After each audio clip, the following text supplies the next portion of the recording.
तो क्या आपने कभी सोचा कि दुनिया का सबसे ताकतवर आदमी कौन है, या फिर ये कि दुनिया की सबसे ताकतवर कंपनी कौन सी है? नहीं, आप उसे गेस नहीं कर पाएंगे। आप तो शायद उसके बारे में जानते तक नहीं होंगे। आज एप्पल, गूगल और फेसबुक पूरी दुनिया को कंट्रोल जरूर कर रहे हैं, पर क्या कोई ऐसा भी है जो इनको कंट्रोल करता है? आपने हमेशा एक बात सुनी होगी कि दुनिया में कुछ लोगों के पास इतने पैसे होते हैं कि दुनिया में तेजी हो या फिर मंदी, उन्हें कोई फर्क नहीं पड़ता, वो कमाते रहते हैं।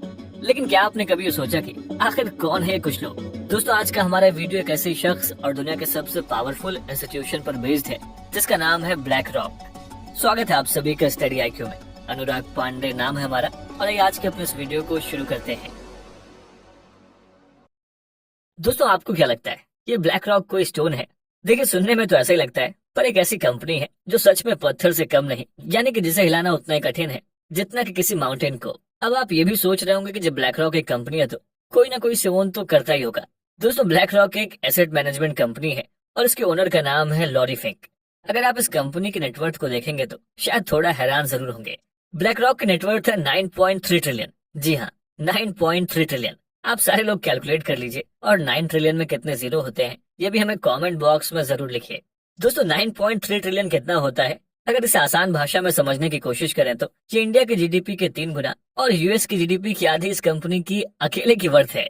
दोस्तों, इनके पास तो इतना पैसा है कि ये अंबानी और अडानी की कंपनी को सुबह खरीद कर शाम को बेच दे। फिर सवाल ये कि आखिर इनके पास इतना पैसा आया कहाँ से और ये कंपनी करती क्या है? लॉरी फिंक जो वैसे तो पॉलिटिकल साइंस के स्टूडेंट रहे हैं, लेकिन जाने कैसे उनकी दिलचस्पी स्टॉक मार्केट में आ गई, और यहीं से पॉलिटिक्स और इकोनॉमी का एक ऐसा संगम हुआ जिससे लॉरी फिंक को जो रिजल्ट मिला वो सबके लिए चौंकाने वाला है। दोस्तों, लॉरी ने अपने शुरुआत के दिनों में बॉस्टन फर्स्ट नाम की कंपनी को ज्वाइन किया और देखते देखते उस कंपनी के एमडी बन गए। एमडी बनते उन्होंने इस कंपनी को $1 बिलियन का फायदा कराया और तब इनकी जमकर वाह वाह होने लगी। लेकिन दोस्तों, समय का चक्र कुछ ऐसा बदला कि उनकी वजह से कंपनी को $8 बिलियन का नुकसान हो गया। अब ये बात तो आप भी जानते हो कि जब आप कुछ अच्छा करते हो तो आपको एप्रिसिएशन भले ही लिमिटेड मिले, लेकिन जैसे ही आपसे कोई गलती होती है आपको ढेर सारा क्रिटिसिज्म झेलना पड़ता है, और यही हमारी सोसाइटी का दस्तूर है। लॉरी को कंपनी छोड़कर जाना पड़ा और यही उनकी लाइफ का टर्निंग पॉइंट बना। दरअसल उन्हें अपने ही जैसी सोच का एक आदमी मिला जो कि मिलेनियर था, और उसने लॉरी को मौका दिया। दोस्तों, उसने लॉरी को $5 मिलियन की क्रेडिट दी और लॉरी ने स्वार्जमैन की कंपनी ब्लैक स्टोन में काम करना शुरू कर दिया। देखा जाए तो शुरुआत के दिनों में कंपनी को अच्छा प्रॉफिट हुआ, लेकिन लॉरी को उनके काम का तरीका पसंद नहीं आया और कुछ मतभेद के बाद उन्होंने कंपनी को छोड़ दिया।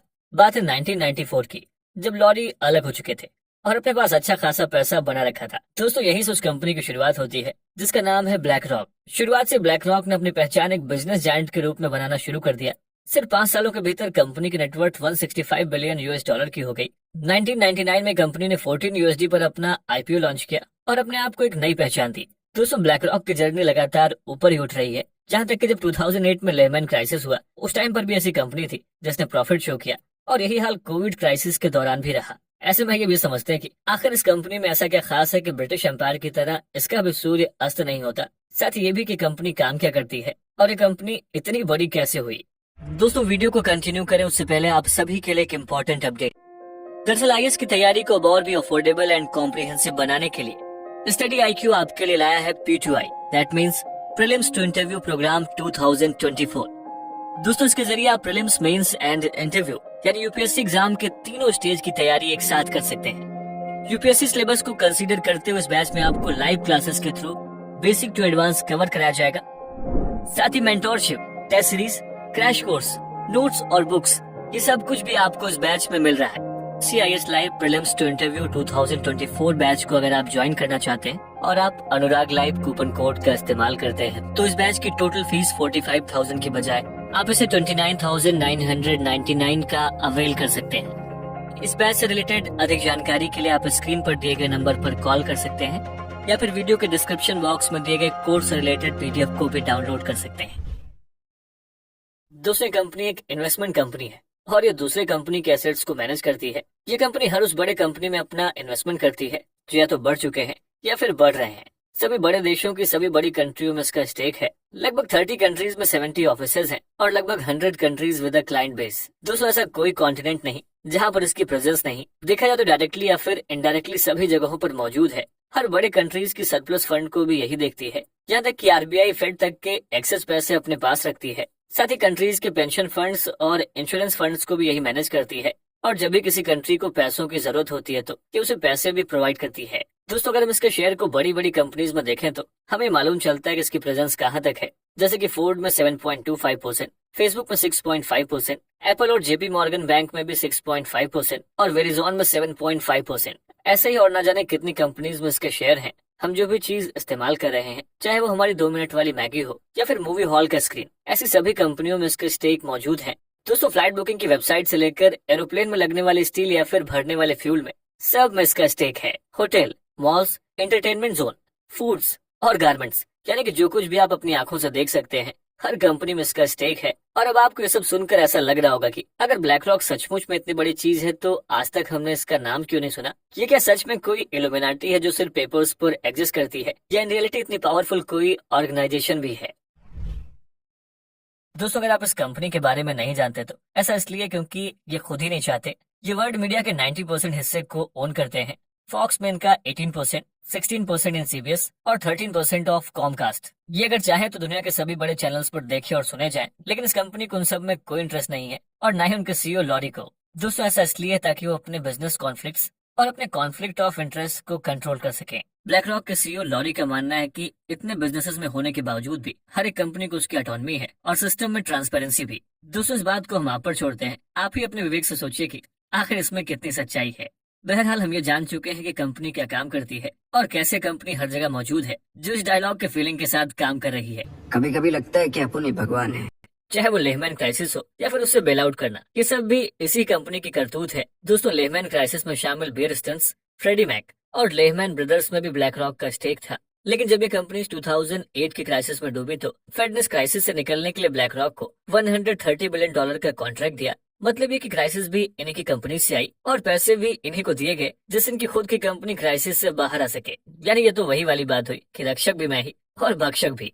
दोस्तों आज ब्लैक रॉक का एसेट साइज हर देश की जीडीपी से बड़ा है, बस अमेरिका और चाइना को छोड़कर। देखा जाए तो इस कंपनी की प्रेजेंस उस कंट्री में भी है जो फॉरेन कंपनीज को जल्दी अपने यहाँ पर आने नहीं देती है। और आप बिल्कुल ठीक समझ रहे हैं, ब्लैक रॉक की चाइना में भी प्रेजेंस है और इसका सिक्का वहाँ भी चलता है। साथ ही कंपनी वर्ल्ड के फॉर्च्यून 500 कंपनीज को हैंडल करती है। और इस कंपनी के बारे में इतना कुछ जानने के बाद आपको एहसास हो गया होगा कि ये सचमुच में कितनी पावरफुल है। ऐसे में पहला सवाल कि क्या हमें इससे डरने की जरूरत है, और दूसरा और तीसरा सवाल ये कि इतनी बड़ी कंपनी को रेगुलेट कैसे किया जा सकता है, और सबसे इम्पोर्टेंट इसे दुनिया पर हावी होने से कैसे रोका जा सकता है। दोस्तों ऐसा कम ही होता है कि हम अपनी चॉइस से काम करते हैं। हमारा हर एक फैसला कॉर्पोरेट वर्ल्ड से इन्फ्लुएंस होता है। हमें फील होता है कि हम ये सामान अपने मन से खरीद रहे हैं, लेकिन वास्तविकता यही है कि हम अपने टूथपेस्ट से लेकर अपने हॉलिडे ट्रिप को कॉर्पोरेट इन्फ्लुएंस में लेते हैं। और जब जब हम ऐसा करते हैं, जाने अनजाने में अपना पैसा ब्लैक रॉक को देते हैं। यानी आप कुछ भी करो, आपका पैसा उसके पास जाएगा ही। आप गूगल पे कोई भी बड़ी कंपनी सर्च कर लो और उसके टॉप इंस्टीट्यूशनल इन्वेस्टर्स में एक नाम जरूर कंसिस्टेंट होगा, और वो है ब्लैक रॉक। दोस्तों ब्लैक रॉक के पास हमारी वो पर्सनल इन्फॉर्मेशन का भी भंडार है जिससे वो हमें इन्फ्लुएंस करने का काम करती है। ये बात आप भी महसूस करते होंगे कि कॉर्पोरेट वर्ल्ड ने हमारी लाइफ को जितना आसान बनाया है, हम उतना ही वल्नरेबल हो गए हैं। लेकिन दोस्तों से डरने या फिर घबराने की जरूरत नहीं, बस सतर्क रहने की आवश्यकता है। हम कहाँ, कैसे और क्यों अपना डेटा या फिर पैसा दे रहे हैं, हमें इसका हिसाब भी रखना होगा। जिस तरीके से आरबीआई की टैगलाइन है सतर्क रहें सुरक्षित रहें, यहाँ पर भी यही लागू होती है। और आइए भी जानते हैं कि आखिर किन चीजों को लेकर ब्लैक रॉक को क्रिटिसाइज किया जाता है। दोस्तों कंपनी अपने आप को ESG यानी कि environment and social corporate governance की फ्लैग बीरर मानती है। लेकिन देखा जाए तो इस कंपनी के स्टेक्स बहुत सारी ऐसी कंपनीज में हैं जो फॉसिल फ्यूल्स का बिजनेस करते हैं। साथ ही उन कंपनीज में भी इन्वेस्ट कर रही है जो क्लाइमेट चेंज का सबसे बड़ा कारण मानी जाती है। ब्लैक रॉक इन सब के अलावा गन्स मैन्युफैक्चरिंग में भी अपना पैसा लगाती है, जिसके विरोध में 2018 में मैनहट्टन में ऑर्गेनाइज्ड कंपनी की एनुअल मीटिंग के दौरान प्रोटेस्ट भी देखे गए थे। साथ ही ब्लैक रॉक ने उस चाइनीज फर्म में भी इन्वेस्ट किया है जिसे यूएस गवर्नमेंट ने ब्लैकलिस्ट कर रखा था। और ऐसा इसलिए कि कंपनी चाइना के सिंजियांग प्रोविंस में हो रहे उइगर मुस्लिम्स के एक्सप्लॉयटेशन के लिए रिस्पॉन्सिबल थी। बावजूद इसके भी ब्लैक रॉक ने हिक्विजन, जो कि एक सर्विलांस कंपनी है, उसमें अपनी इन्वेस्टमेंट बढ़ा दी। दोस्तों हाल में इसने यूक्रेन को रिकंस्ट्रक्ट करने के लिए वहाँ की गवर्नमेंट से बात भी की है, जिसे लोग एक अपॉर्चुनिस्टिक मूव बता रहे हैं। साथ ही फेडरल रिजर्व से नजदीकी और उस पर अपना इन्फ्लुएंस बनाने के लिए यूएस के कई स्टेट्स में भी इसके विरोध में प्रोटेस्ट किए गए हैं। और इन सब बातों को देखकर ये अंदाजा लगाया जा सकता है कि ये कंपनी एक लंबी रेस का घोड़ा है और आने वाले कुछ सालों में इसका इन्फ्लुएंस और भी बढ़ने वाला है। दोस्तों देखा जाए तो अपने आप को शैडो बैंक मानने वाली ब्लैक रॉक कंपनी वर्ल्ड के 3 बड़े एक्सचेंज ट्रेडेड फंड में टॉप पर आती है, जिसके बाद वैनगार्ड और स्टेट स्ट्रीट का नंबर आता है। साथ ही यूएस की 40% जीडीपी और वर्ल्ड के टॉप 300 पेंशन फंड्स के क्यूमुलेटिव से भी ज्यादा वर्थ होने के साथ ही इस कंपनी की ताकत का अनुमान हम सबको लग चुका है। ऐसे में कहना गलत नहीं होगा कि इस कंपनी की बढ़ती प्रेजेंस हम सब के लिए कलाम है। दोस्तों बारी है आज के सवाल की। आपको ये बताना है किसी कंपनी के पास कितनी पावर होनी चाहिए।